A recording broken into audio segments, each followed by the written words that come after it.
quel est le véritable chemin des arts martiaux? Le but du chemin des arts martiaux n'est pas simplement de se battre. En chinois, on dit wushu. Shu veut dire méthode et wu veut dire éviter de se battre. D'ailleurs, c'est le sens originel, même si aujourd'hui, dans le dictionnaire, on traduit souvent par militaire. Pour pouvoir éviter de se battre, il faut enlever la haine et la colère et résoudre les conflits. Qui est notre plus grand ennemi? Notre plus grand ennemi n'est pas notre adversaire, c'est notre propre ego. Mais qui peut résoudre nos problèmes? C'est aussi notre ego. Comment peut-on résoudre les conflits? Il faut trouver le chemin juste. Parce que tout ce qu'on fait aujourd'hui aura des conséquences plus tard. Il faut trouver un chemin de libération qui nous évite d'avoir des conflits. Attention, éviter les conflits ne veut pas dire appliquer la politique de l'autruche. Cela veut dire rester tranquille face aux conflits et trouver le chemin juste. Si jamais quelqu'un qui vous diffame, il faut pratiquer la tolérance sans avoir de la colère. Et il faut surtout garder la tranquillité, afin de trouver la cause et pouvoir résoudre ce problème. Il ne faut pas se précipiter, s'énerver et réagir immédiatement. Surtout, il faut comprendre quelle est la première cause et quelle est l'origine de tous nos problèmes. Une fois que vous aurez découvert la cause de tous les soucis, vous romprez en même temps l'ignorance sans commencement. Si vous l'avez trouvé, je tiens à vous féliciter parce que vous êtes devenu un maître illuminé. Vous êtes libéré et plus personne ne pourra vous créer de soucis. Ici, je veux partager avec vous l'histoire d'un maître japonais qui s'appelait Takuan Shōho. Il a eu un disciple très célèbre, répondant au nom de Miyamoto Musashi.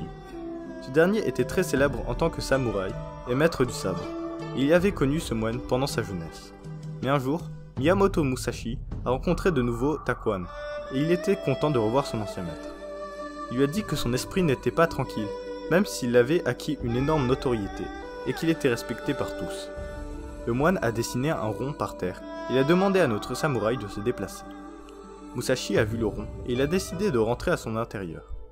Une fois à l'intérieur, il a reçu un coup de bâton sur la tête. Notre samouraï est sorti à l'est du rond. À peine arrivé, il a sorti un autre coup. Ensuite, Musashi est allé à droite, et à peine arrivé, il a aussi reçu un coup. Il est allé au sud, et il a reçu un coup. Ensuite, il a essayé d'aller vers le sud-est, le nord-est, et il recevait à chaque fois un nouveau coup sur la tête. Dans notre vie, c'est pareil. On est en France, et on pense qu'on peut vivre mieux aux États-Unis, et on a envie d'y aller. Une fois là-bas, on pense que c'est mieux au Canada, et on va au Canada.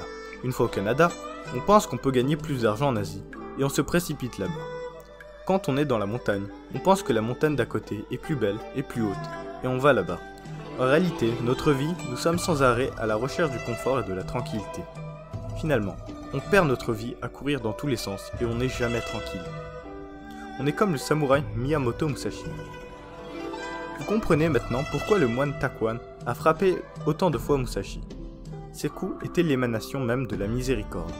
Dans le bouddhisme Chan, Zen au Japon, il y a un dicton: dès que tu ouvres la bouche, tu te trompes. Dès que tu as une pensée, ce n'est pas juste. Ce dicton a vraiment beaucoup de sens, parce que notre pensée et notre parole viennent de notre ignorance. Quelle est cette ignorance? Je vous laisse le découvrir par vous-même. Sinon, vous pouvez venir à notre association. Nous vous l'expliquerons en détail. À la fin, je souhaite citer le passage d'un sutra. Dans le sutra le Bouddha a dit: Sariputra, le vrai sens de la vie, le plus profond, c'est le premier sens. Ce premier sens, c'est celui qui est capable de créer des êtres ordinaires qui soient différents les uns des autres. Ce premier sens, c'est le Tathagatakarpa. Le Tathagatakarpa est le corps du Dharma Sariputra. Ce corps de Dharma a été maculé de souillures aussi innombrables que les grains de sable que renferme le Gange.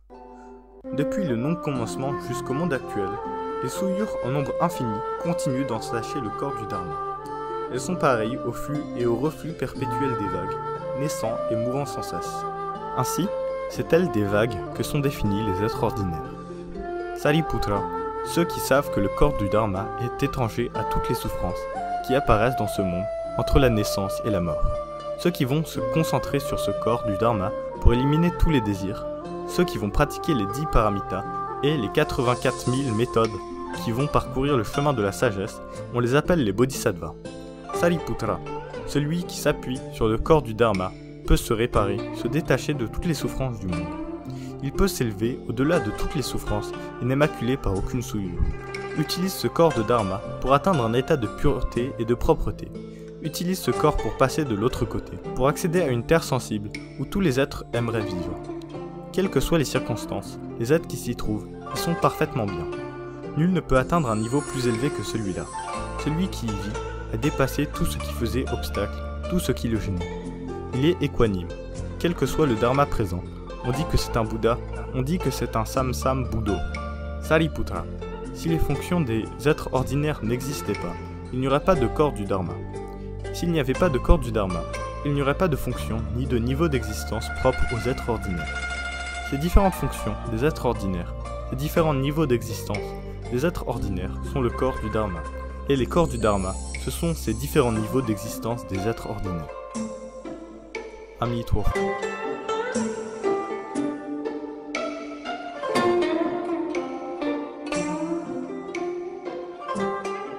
Association du vrai cœur.